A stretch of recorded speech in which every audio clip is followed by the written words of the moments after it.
मैं आज आपको मैंने बहुत पहले एक लाइन पढ़ी थी, good is where good is good is good but better is expected.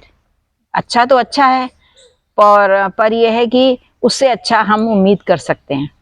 तो चलिए आज रिश्तों पर आते हैं। पहले ऐसा है कि जैसे मैं अक्सर सुनती हूँ, अरे हम तो किसी के लड़के की शादी हुई या वो उनके साथ रह रहे हैं तो कहेंगे हम तो भैया अपने बहू को अपनी बेटी मानते हैं, वो हमारी बेटी है। तो ये शब्द अगर आप गहराई में सोचें यूँ तो आपको एक पासिंग फेज में ठीक लगेगा, किंतु अगर गहराई में सोचें ये गलत है। किंतु क्या हम बहू को बहू मानकर ही प्यार नहीं दे सकते? उसको हमें उसको प्यार देने के लिए, उसको सम्मान देने के हमें उसको बेटी समझना जरूरी है। हर रिश्ते को उसके दायरे में समझकर ही उसको सम्मान दीजिए, तो शायद ये वो ज़्यादा खूबसूरत होगा। गुड तो है कि आप हम उसको मान रहे हैं, किंतु और बेटर हो सकता है अगर उसको वही रूप में मानकर, बहू को बहू रूप में मानकर ही सम्मान दें। और ये कहना कि अरे ये तो हमारी बेटी है। बेटी कैसे है? क्या आप बेटी नहीं है, वो आपकी बहू है। इसका मतलब कहीं ना कहीं आपके मन में एक वो है, शंका है, या एक कहेंगे बैड पॉइंट है कि आप अपनी बहू को बहू मानकर प्यार नहीं दे पा रहे हैं। आप उसको कब प्यार दे पाएंगे? जब आप उसको अपनी बेटी समझेंगे। इसी प्रकार से बेटी को बेटी समझिए, बहू को बहू समझिए। जो रिश्ता है उसी के दायरे में रहकर उसका सम्मान कीजिए, उसको प्यार दीजिए।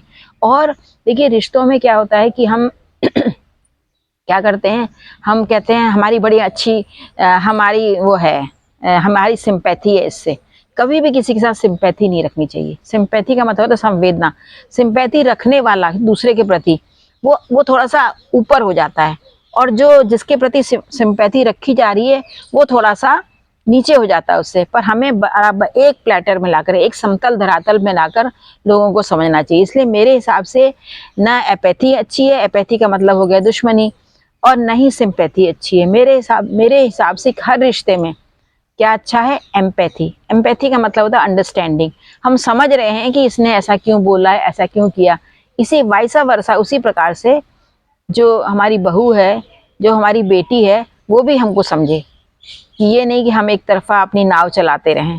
तो बहाव सही हो, संतुलन हो, उसकी तरफ आवश्यक है कि हम बहू को बहू मानकर ही वही प्यार, सम्मान और स्थान दें जो हम अपनी बेटी के लिए सोचते हैं। वही उसकी अंडरस्टैंडिंग होनी चाहिए।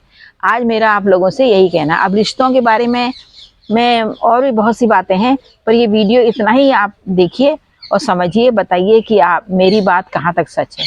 मैं तो अपनी बहू को बहू ही मानती हूँ, और किसी प्रकार से अपनी बेटी से कम नहीं मानती हूँ, और उसी प्रकार से उसको समझती हूँ, और शायद वो भी मुझे समझती है। क्योंकि अभी इतने साल से हम साथ में, हमारे बीच में कभी भी कोई ऐसी बात नहीं आई जिससे कि हम ये कह सकें कि हमने कुछ गलत किया या उसने कुछ गलत किया।